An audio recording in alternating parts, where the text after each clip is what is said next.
The Phantom Toll Booth, your gateway to music and more from a Christian perspective, presents press conferences from the only Christian music festival that really matters, the Cornerstone Festival 2012.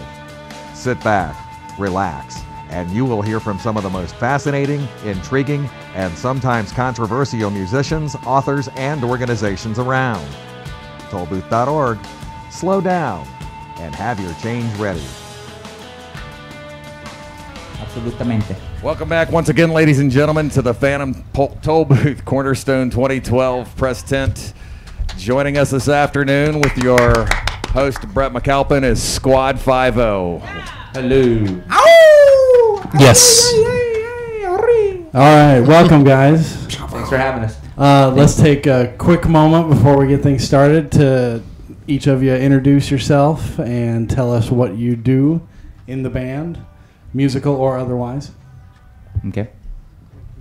My name is CJ Mask. I play guitar. Okay. Hola, yo me llamo Jeff. No, I'm the singer and the front man and Spanish teacher. My name's John Fortson. I am the bass player, and I scream background vocals, and lost my voice 2 days ago, but now it's back, so I'm ready. Hadn't screamed in a while, and that's about it. Excellent. Well, welcome back to Cornerstone, guys. Thanks for having Thank us. you. This is Hey, great. it's good to be Very back. exciting to see you here again. So what fueled the talk and the eventual reality of reuniting? Is this a Cornerstone specific reunion, or are there other possibilities? I'll field that one. Hi, this is Jeff.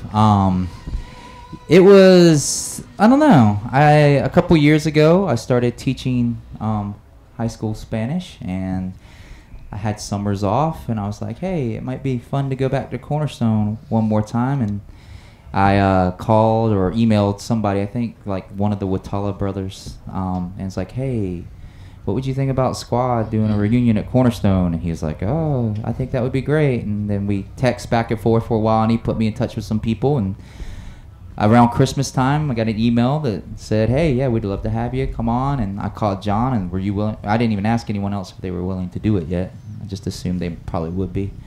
I said, hey, what do you think about this? And he said, yeah, I think that's great. And then I said, Why do you make my voice so high? I said, yeah, that sounds awesome. He was like, yeah, that's awesome. And I was like, hey, eating helium again? No, he doesn't eat helium. But he was like, yeah. And I was like, well, I'll ask some other guys. So we asked some former members, and one guy was on board, a guy named Justin. And, he ended up not being able to do it because he lives in Arizona. So it was kind of dead in the water. I'm like, hey, we need a band if we're going to do this. And so I got in touch with a guy named Mike Jensen, who used to play in Showbread. I was like, hey, would you be interested in being in Squad 5-0 for Cornerstone? And he was like, yes. Or actually, he said, give me a day. Which is like, okay, this guy likes to think things over. So he called me back, and I said, yeah, well, we got this one guy we're trying to get play drums. John's got a guy you might want to play guitar. He's like, well, I knew two guys, one that would play guitar, one that would definitely drum. They're both in Kansas City. I'm like, all right. So he put us in touch with them. They were both on board. So got Landon D. Mize, who played with Spud Gun. Not Spud Gun. That's showing my age there. Showbread. And this guy named Jake Ryan, who played with, who did he play with? The Chariot. The Chariot, yeah, and a bunch of other bands. So they were on board, and it ended up Mike wasn't able to make it because of work. CJ came up with John. The three of us met in St. Louis. I left my family. There they are. Everybody waved to my wife and two kids. I left them in St. Louis. We went on to Kansas City, practiced for 2 days for about 8 hours a day. We all lost our voices except for CJ, and went back to St. Louis for the 4th and drove up here today. So here we are, and it's probably just the Cornerstone thing. Yeah, just one big hurrah. One and done. We never actually got to have like a final show because the three guys in the band at the time that lived in Philly, after we had our last show of that tour was in Orlando, and then they all went back to Philly, and then they all quit. So we never got to say goodbye. Yeah. We never got to say, hey, this is it. So this is kind of a this is it sort of moment. We Play the old songs one more time. we might need walkers and canes after the show, but I work for an orthopedic clinic, so I gotta in on that. You got it covered. You got the aftermath. Any covered. braces or casting material we Absolutely. CJ, want to add? I agree. Okay, great. Was that your yes? That's Mark? just yes. Yes. Mark. Yes, absolutely. Very good. So with this being the last Cornerstone, we're interviewing a lot of bands that have pretty deep roots here that have played a whole bunch of times, and it's been really cool to ask them, what are some of your favorite memories from performing or just being here. And I'm going to ask you guys that in a second, but first I want to ask you about one of my favorite Cornerstone memories, which was the big 20th anniversary thing that you guys played and had somebody join you midway through your performance.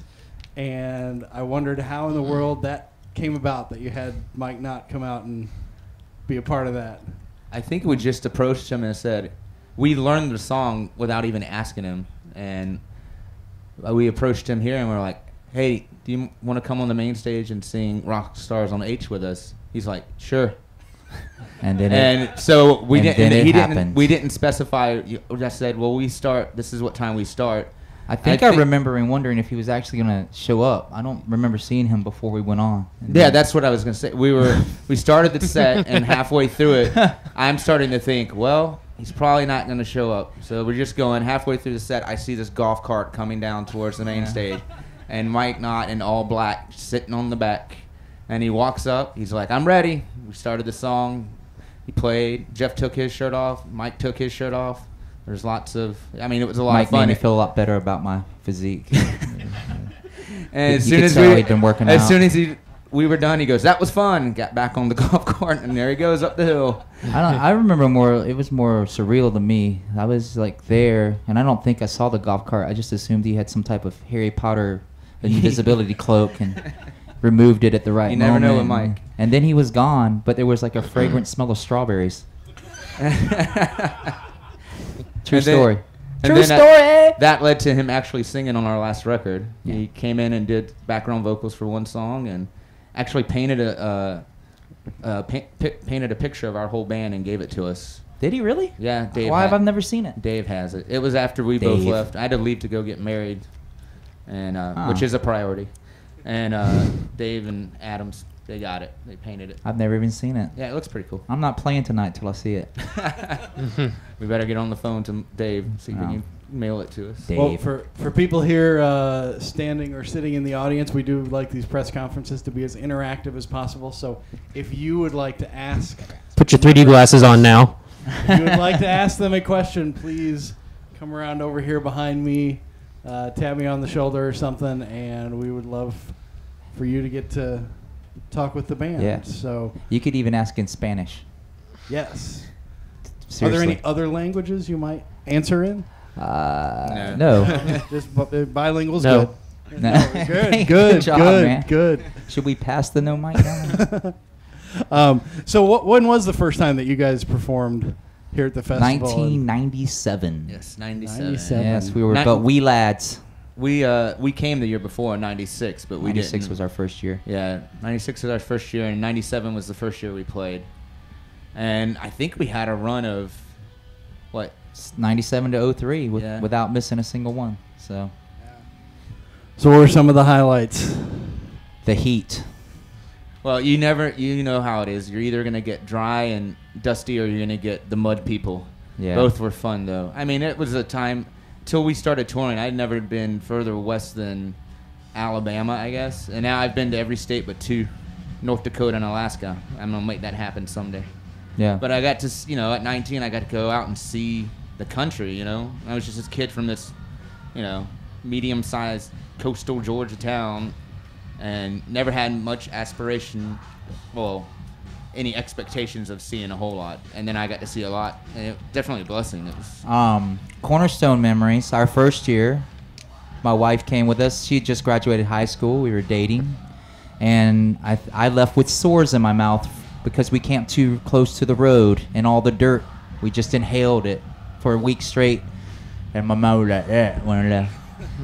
That was when I was like, oh, that's what happens. But performance-wise, I mean, the first year on the main stage was pretty insane. There were no barricades, so the kids were kind of mashed up right at the neck to the stage.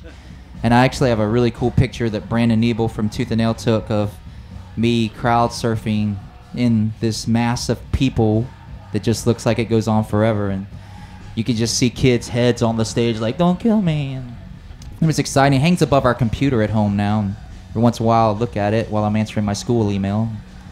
And another one was we played Encore one year, and I got this bright idea that I was going to climb the lighting trestle. And so I did. And then I got up there, and I was singing or saying something. And then I was like, hey, there's only one cool way down now. So I jumped off the lighting trestle, and the kids caught me, which I was grateful for. But that was quite a high. And that same year on our encore, we bought a bunch of feather pillows because I'm a big Alice Cooper fan. That's my son right there, Cooper Wave. He's named after Alice Cooper, isn't he, babe? Yeah, yes, he is. And anyway, I had read that Alice Cooper said that people would always think he would throw a chicken into the crowd, but it really wasn't. He said he just had feather pillows, and he said one feather pillow could fill an arena.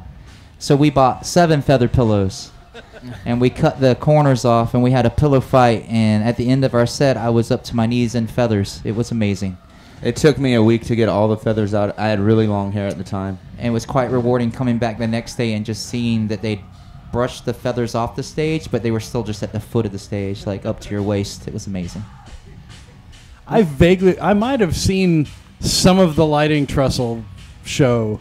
I have a vague memory of you guys playing a midnight show and somebody in a Spider-Man costume. Yeah, I was going to mention that that. That's too. one of my favorite. And Jeff calling out Spider-Man and challenging him. There was a kid in full-on Spider-Man costume. And there's a kid with Hulk Fist. Yeah. Hulk Fist? Now, did Spider-Man happen after the year you did that it? was- so you that was our last inspired year, I think. Spider-Man? Spider-Man climbed the pole, right? That main pole. Yeah, in he the- climbed the pole, and then he got yelled at. And then I hit him with a Hulk Fist because I was never sure if Hulk liked Spider-Man. That seemed fair. Yes, Hulk smash. Well, very good. So what is it about Cornerstone? Like, this is where you guys are reuniting. This is the one shot. What is it about this festival that I mean, that drew you back? It means so much to us. I mean, this was the one, Christian festival where everyone was kind of like you, but then there were just people that weren't like you. And, Yeah. I mean, I would stay up till 3, 4 o'clock. And sometimes I wouldn't even go to bed, just hanging out with friends, And it was the one place you could always see your friends that you only got to see once a year. Yeah. Friends in other bands. We would all be here and hang out. I mean, that's what it's. Even though 19's kind of old, I still consider that part of my youth now that I'm 36. Because, I mean, it was very formative in making me who I am today, And it was always, you always looked forward to that 1 week. And you had it circled on your calendar, and that was the most fun of the tour. And you were kind of bummed if you had to leave early to go play another show somewhere else. So we used to always just try to take, especially in the late 90s, I mean, that was all your friends going were here. off. And we made so many friends, and Well, I loved it. I remember showing up that first year, and we were traveling in a Chevy Blazer. I think it was a 1988 Chevy Blazer.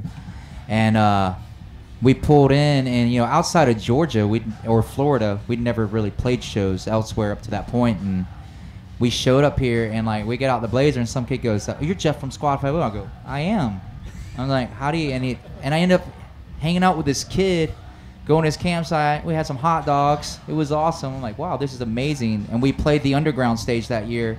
And it's the first place outside of Atlanta where I'd ever heard someone sing our songs back.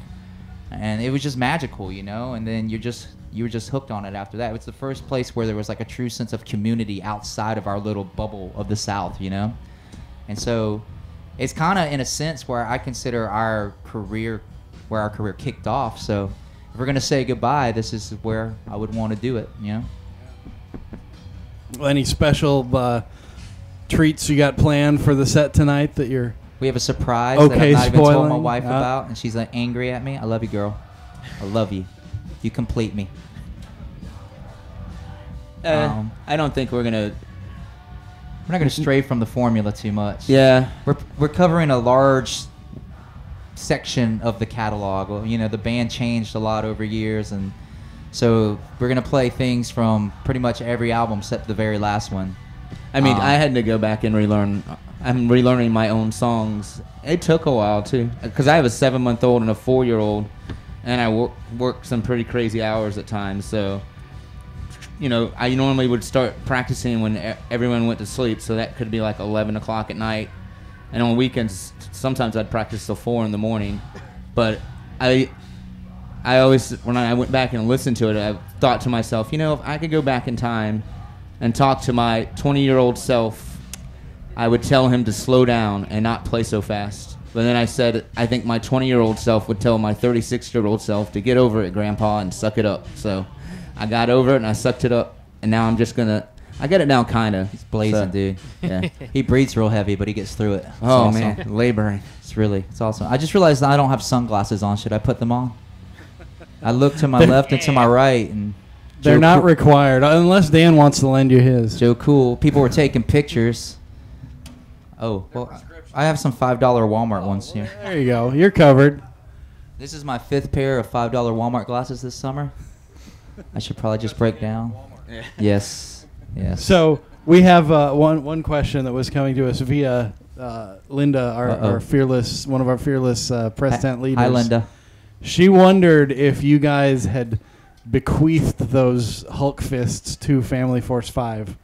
I don't know. Do they have a set? They apparently. Oh, wow. They weren't even our Hulk fists. Yeah, I just Some grabbed kid them. I grabbed them off of Hulk, and Some kid just had them, and he goes, I hey, think let me we see might have those thrown Hulk them fists. back.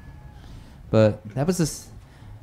Each year you try to get more and more creative with what you're going to do on stage, and after you have a pillow fight, you're like, how are you going to beat that? So We learned water balloons are not a good idea. yeah, water balloons aren't good. We had to pay for some monitors. That was That was exciting. probably my least favorite moment of Cornerstone. And then, but the next year we threw out regular balloons. That was pretty cool. And we brought a rubber raft, and I rafted around the crowd in the rubber raft. And then I said, hey, sitting in the rubber raft is cool, but you know what's better? Standing in the rubber raft. And then I stood up and I hit my head on the ground because the rubber raft went that way. That's physics, kids. Look it up. Go to high school. It's called physics. Gravity, inertia. Well, what kind of are there any current musical pursuits anyone in the band is involved in, or what? After Squad, I was in a band called Gasoline Heart with my friend Lewis and Jeff Irizarry, who were in a band called Dear Ephesus.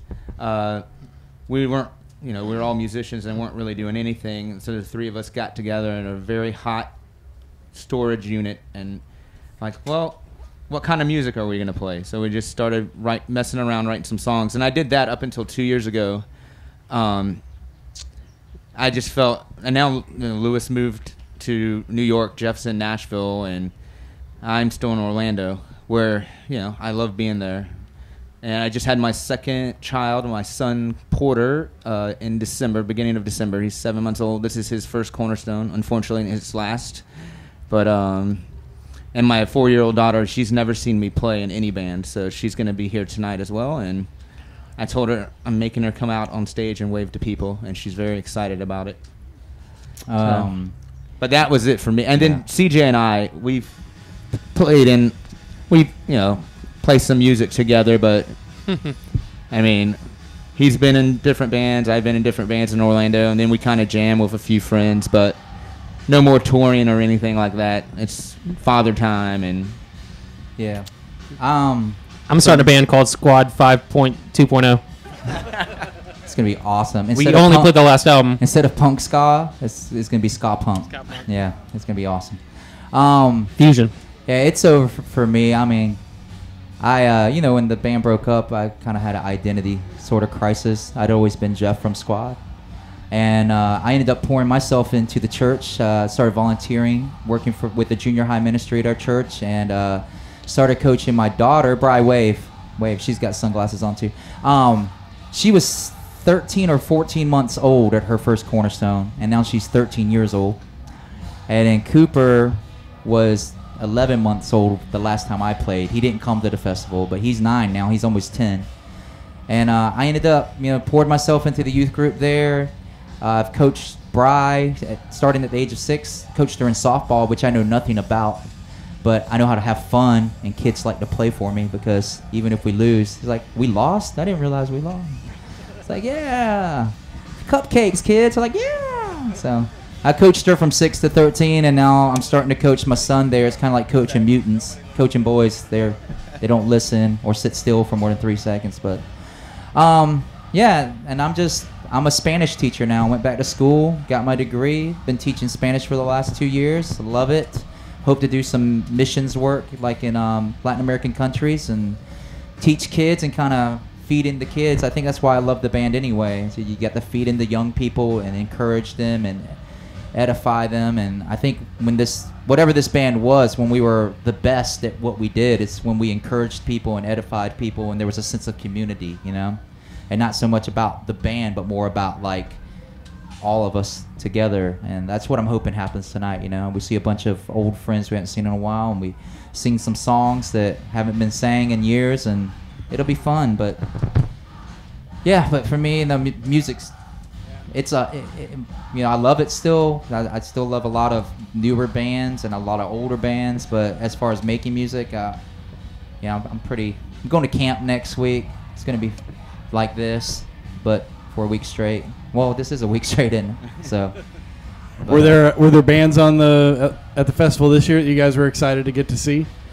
Well, we're only here today because of work and camp. So I don't know. We're gonna hang out. I mean, more than anything, I was just like excited about. You know, I'd love to see the choir, and is the Violet Burning still gonna be here? Those are the bands I grew up on in the Christian market. So it would be great to see them, but you know, I mean, reality be what reality is right now. It's like, you know, it's kind of sort of a miracle we're even here. I mean, if you think about what it took to get these 3 guys together, and then 2 guys that are still on their way here. Yeah, we had to rent cars. We rented some cars. So yeah, we'll sell T-shirts tonight. So if you'd like to help us pay off our rental cars and buy some gas for us. some reason, they're cool. They have zombies on it. Kids love zombies. That's right. We're back from the dead, you know, sort of thing. We don't eat your Very brains. nice. We play music for you. We're like musical friendly zombies, vegetarian zombies. They eat grains. Yeah. Hey, look out! That was the joke the other day. I stole that joke. It's amazing though. Okay. Well, any questions from the audience? How are we doing on time, Dan? I didn't. We're good. Are we good Okay. on time? Great. Any questions at all? We still got plenty.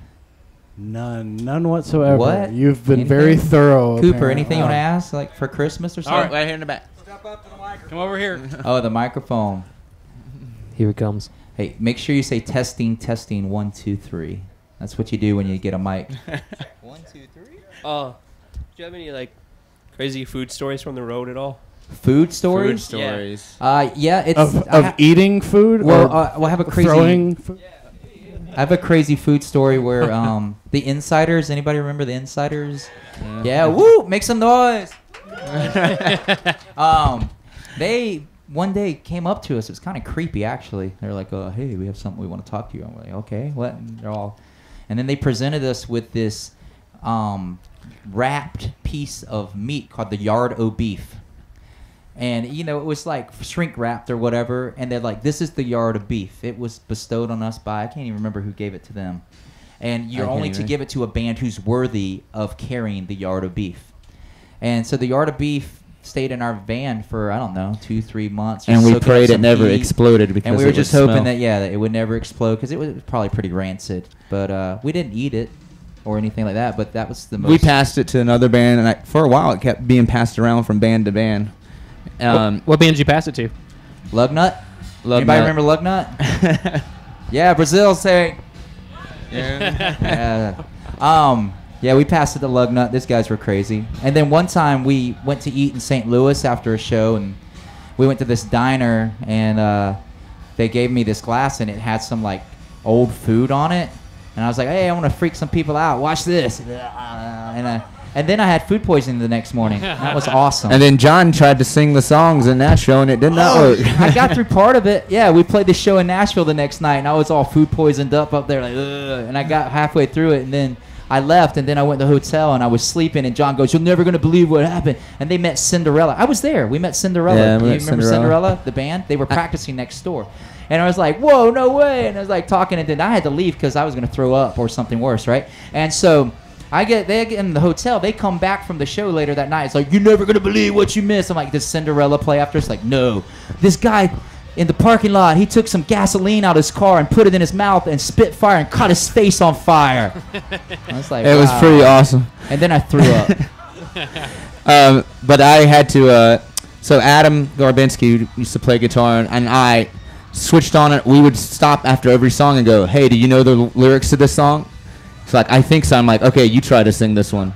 So he'd do it, and he goes, "What about this one?" I'm like, "I think I know the lyrics." But there was always this game in the band called "Have John Sing What He Thinks the Squad 5-0 lyrics are," because I probably get only 60 to 70% of the lyrics right.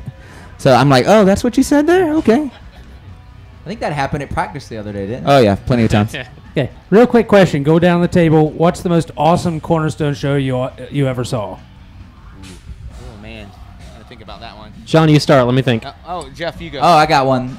It was our first year. We didn't play, but we came up from Georgia with a bunch of friends. And Tooth and Nail had a tent, the Tooth and Nail tent. And Goaty Hook played. I've only heard these bands. I've never seen them play.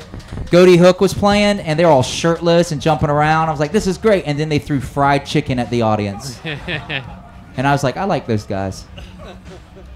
I'm trying to left think a of mark. mine. Huh? I'm trying to think of what mine. Because I remember they gave a big speech about it. We're like, what do kids like? Do they like free T-shirts? And everyone's like, yeah. They're like, no. We're like, do they like free CDs? And they're like, yeah. I was like, no. What kids really like is fried chicken. And they brought all this fried chicken, and just threw it at the crowd. It was amazing. Some people were eating it. People get hungry, man. And this was before my food poison incident, so I might have had a bite or two. Maybe a thigh. I like the legs. I don't like. I'm trying to think of what mine would be. I mean, there were so many great ones. I think I know. Whenever Joy Electric would play, I guess the tent was right around here. They would play at night, and it was like crazy, like fun.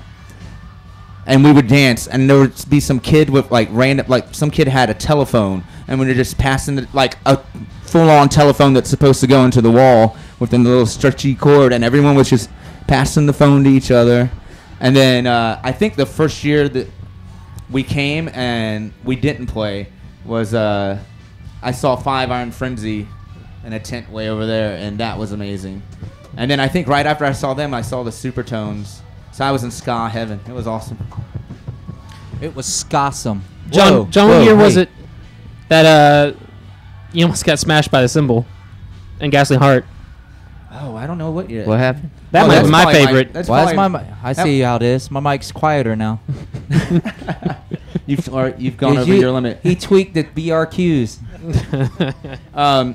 That, as far as Gasoline Heart goes, that was probably one of my favorite Cornerstones. At the end, I was so hot that I had taken off my shirt, taken off my boots. Whoa. And that by the end, I was just laying on the stage, and our drummer, unbeknownst to me, had plans. He grabbed his cymbal, put an instrument cable through it, and he almost hit me right in the face and just started smashing on the cymbal. ground. Just swinging it like it was a hammer. And I didn't realize it was that close to my face until I saw the video. I got a little freaked out, but it was all good. If you're not bleeding at the end of the set, it's not a good show. And we also have a rule: you can mess up, just make sure you're doing something cool, Look like a good doing backflip it. or, Yeah. Oh, you missed that note. It's cool, bro. I did You a don't- handless somersault into You the don't want to crowd. mess up, and it's like because you're checking your text message. Like that's lame, right? But if like you lose a hand or something, that's kind of cool. I've seen this guy knock himself out twice on stage. Not here, but those were good shows. They were great shows. Yeah. From what I remember, I was He concussed. threw the head of the bass up as he threw his head down, and Toony head of bass Peg. met head of John, and then head of John met floor or stage, depending And on where we're playing. Then John woke up in his own blood, going, "What happened, man?" Zombies. Ouch. Zombies. All right, well, we hope tonight's show is just as fun but safer than Yes. what you just We're, described. we're a lot older now. We're role models, man. Look at those kids over there. So Role midnight models, man. midnight tonight, underground stage, Squad Absolutely. 5-0, one Yes. last hurrah. Get a nap in, kids. Be there. Yes, absolutely. Thanks for having us. Thanks, Thank guys. you Thank so you. much. We'll see you tonight, hopefully. Squad 5-0, ladies and Adios. gentlemen. Hasta luego. Thanks for joining us, guys. Thanks for stopping by the Phantom Toll Booth on YouTube. Before you go, make sure you visit our website and browse around our album, movie, concert, and book reviews, the latest music news, and our extensive archives dating back 16 years. Bookmark our site, check out our videos and newsfeed. Make room for that shadowy structure on your journey ahead. Tollbooth.org, slow down, and have your change ready.